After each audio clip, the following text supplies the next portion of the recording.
Typically on this type of racing, you don't have any control. I'm going to try and steer into the corner when I get there, but I'm going to go full throttle from the start.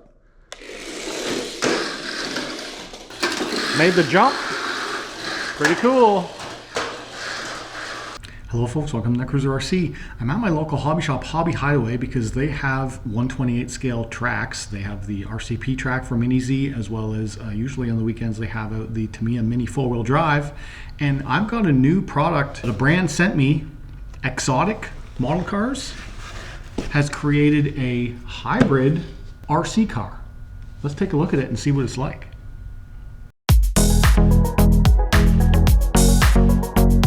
Alright, so XOTIK Models was nice enough to send me out these two cars to review. We'll try and get them both going and race them against each other on track. A fully digital proportional RC car that looks just like a Mini 4-wheel drive, but it's an RC.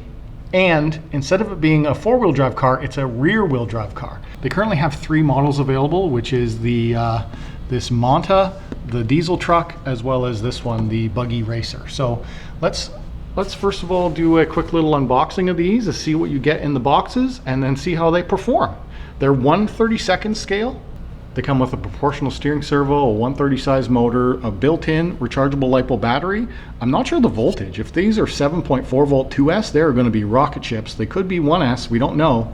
Roller guide included for anti-collision bumper. That is the roller system for the Mini 4-wheel drive tracks, as well as the cam lock body mount, which is also a similar system to what the Mini 4-wheel drives use. There is some compatibility for actual Tamiya parts on this car, which is their 6x2 by 2.5 millimeter ball bearings, the 60 by 72 millimeter axles, wheels and tires, the 3.5 to 5.0 gear ratio sets, the rollers, the mass dampers, the FRP or carbon plates, and some different bodies are supported, but they might need some trimming and modification to fit. Test them out, see how they go. The cool thing is that if you do want to add some Tamiya parts to these, they do fit, as I just mentioned out that list. Let's take a look and see how they work. Also, here's the back of the box. See the 3 models that are available, what the chassis looks like, the charger, and it includes a 2.4 gigahertz digital transmitter, factory decorated body, optional tuning steering tie rods, the charger, and you do not have to build them because they are pre-built. This out of the box. The car just comes out in 2 separate pieces.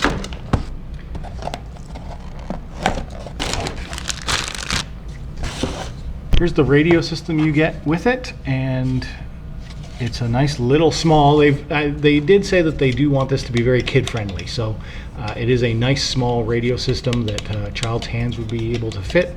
Very nice. It has your basic steering trims, which are digital trims, power button, and I believe that's about it. We'll pop open the bottom here and see what kind of batteries they take. I've not looked at the book yet to read any information. Looks like there's a little screw in the bottom that I got to take out to get the battery door open. So before we do that, we'll also take a look at what is in this box. And the only other thing that's in here is the instruction set. It's the USB charger and the optional steering tow link. Okay, you do have to cut the car out of the box. Its weight balance is more rear. I would say it's a rear motor. It definitely has more weight on the rear than the front. On this particular model, we'll see what the diesel truck is like.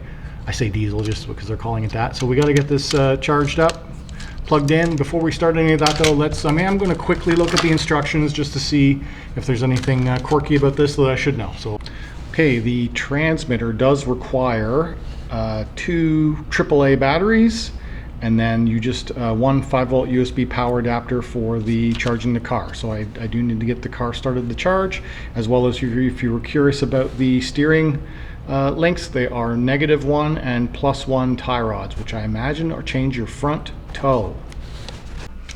So regarding the front toe, I would say this is a 0 degree, because there is a steering link on this car right now, and the wheels are fairly straight, so they give you these to give you a plus or -1 degree front toe. Here is the Diesel Thunder, looking pretty cool. Actually, I really like the look of these wheels. The tire is nice and grippy. The bottom of the chassis is very flat, nice aerodynamic. The tires feel the same consistency for both. They're just a different color.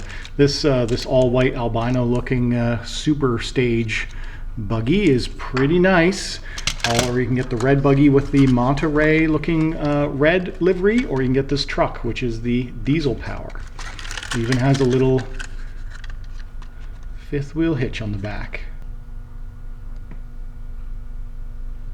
Right, I'm just charging up the cars. They just take a standard 5-volt USB. You don't need anything fancy. They're all USB-A. There is a red light on the charger when it's charging. And the little plug, I will say that the little plug is pretty fragile, so just be careful of that when you're charging. These leads are extremely dainty, so just be aware of that. They are keyed, so it only goes in the one way, but just be careful of that. Also, the bodies, which I thought were hard plastic, are not. They are Lexan shells. Both the truck and the Buggy are Lexan, screwed together with some plastic mounting tabs. So that's actually good for lightweightness, but they are not as detailed as you could get with a molded piece if you care about scale details. And here's what the car looks like with the body off. This one is the white Buggy. You can see the servo in the front. It has a 3-wire servo. The head, the antenna, 2.4 gigahertz antenna is poking out through the middle of the body. You can see the air vent holes for the motor. And then if you read the book, you can figure out how to change the front toe angles, but I'm just going to run them box stock. Also, if you do break the rear, this has screws, so you can replace this rear bumper system. The front, though, if you break the front, that is part of the chassis. Then you can install the Tamiya FRP or carbon plates, which would allow you to run rollers on the front if you do snap the edge of the plastic off. And there is some parts support for this car, so you can see here they sent a gear train set, a replacement servo, the chassis stiffener, which a carbon fiber chassis stiffener, which is an interesting upgrade. I'm not sure where you install that or what performances it would change, but they do offer that, as well as if you break the USB charger, they can have a replacement. All right, we've just powered on the white Buggy for the first time, and I just want to show you that it is, yes, fully proportional steering. So you go slow, you can input just a little bit, excellent, as well as it also is fully proportional throttle as well. Reverse, forward, as well as in the book, there is a way to program drag brake, which is something you cannot even do on a box stock Mini Z, so I love to see that. So I'd imagine that there is no drag brake right now. It seems very minimal. That was just a little blip of the throttle. We'll see how it handles on track.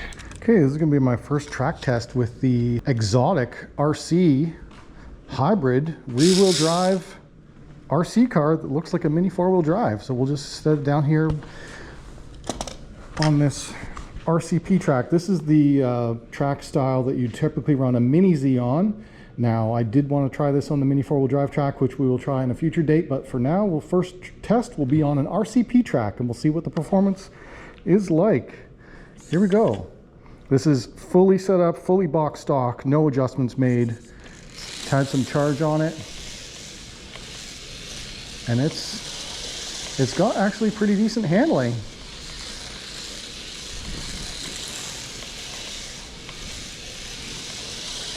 That's full throttle. Whoa, it's got a lot of traction. Yeah. Totally works. The traction is good, actually. Nice. All right, one more lap. We'll bring it back around. It's got a lot of traction. We'll try it with 2 cars next. I'm gonna say they seem to charge fast, and this should be ready to rock. So I've already tested out the white one. We'll try out the truck now and see how that performs. The radio does have a powered LED, which I will just press the button now, and that will power it up. And now the car works. You also have digital trims on the top, and really that's the only adjustment. The little screw on the bottom that I was complaining about, once you unscrew it, it is captured, so it will stay there. It doesn't fall out. I didn't screw them back in, so that is a nice little feature. I will say the gear lashing sounds a little crunchy, but overall for performance, I would say that's more like a 1S LiPo speed.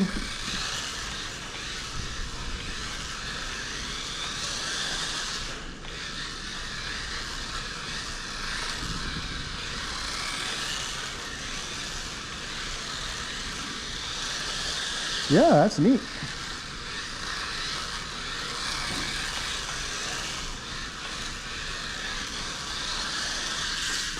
Traction roll.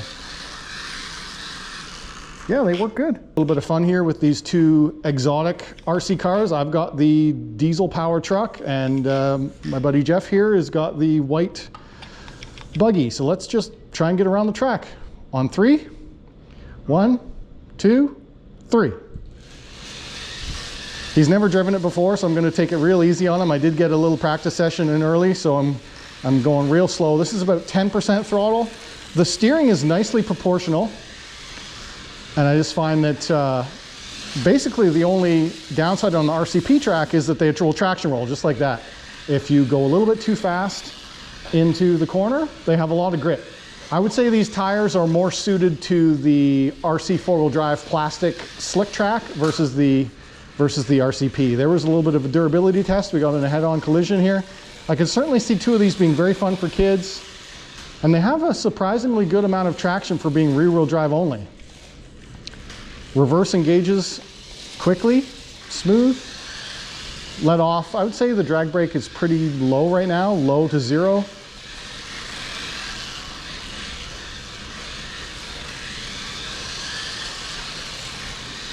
I don't know, they handle better than I thought they would. For being rear-wheel drive, I thought they might be really hard to keep going straight, but they don't spin out. If anything, they have too much traction. They have a lot of traction and a lot of steering.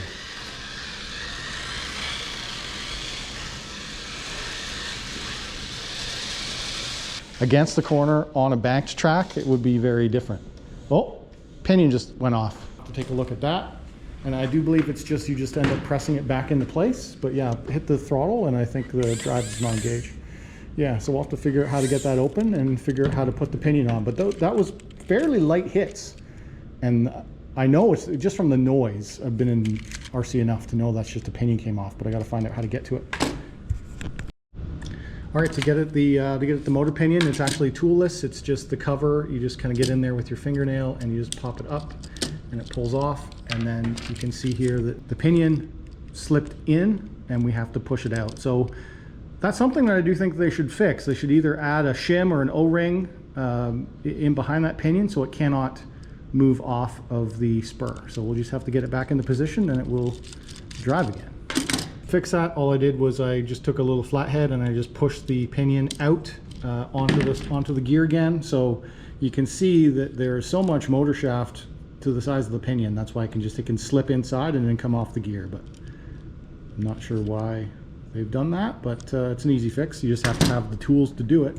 Just set out a little bit of mini four-wheel drive track here, and this is a real Tamiya mini four-wheel drive in the track, and we were just testing it to see, is it the same thickness? And it seems to be. Drive it on track here, and I just want to see what it's like, because typically on this type of racing, you don't have any control. Yeah, so we got the white one with the pinion fixed, and I mean, I didn't really have much of a, it's over so fast. Actually, it feels quicker on there than, that was also very low speed. I'm gonna do full throttle this time, and I'm gonna try and steer into the corner when I get there, but I'm gonna go full throttle from the start. It seems faster on the mini track. So you would never be able to race these with a mini four-wheel drive. I don't suggest that. I'm just saying that if the track is for open practice and you have one at home, it's actually really fun, pretty neat. All right, quick follow-up on the XOTIK RC hybrid car that looks like a mini four-wheel drive. This is with some Tamiya upgrade parts on it. I wanted to show the cross compatibility, as well as the official Tamiya mini four-wheel drive track is laid out for a race they're going to have here at Hobby Hideaway, and I want to test out this car. They currently do not sell this car here, so just be aware of that. But this is with the Santa Claus 2025 Christmas body on. This is with an FMA rear bumper on, showing that the compatibility of the Tamiya FMA part works on the XOTIK chassis, as well as the roller. This is the XOTIK roller with their screws. The screws are compatible.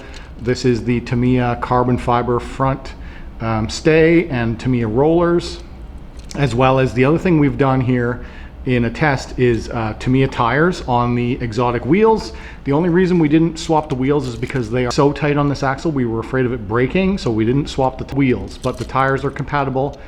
And the gearing, if you are having that issue where the pinion slips off of the motor, the Tamiya pinions work, but you have to run a Tamiya spur gear with it for it to mesh properly. So this car currently is sitting with the Tamiya gearing, Tamiya body, Tamiya rollers, FMA rear bumper. We're gonna try it on the big track now.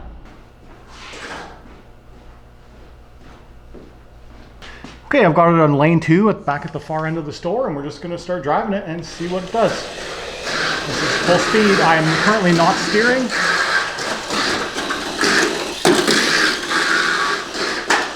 I'm gonna turn into the corner, turn in, turn in.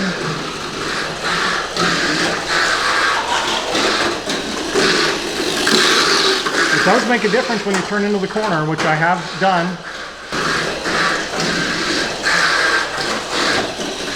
And jump! Nice.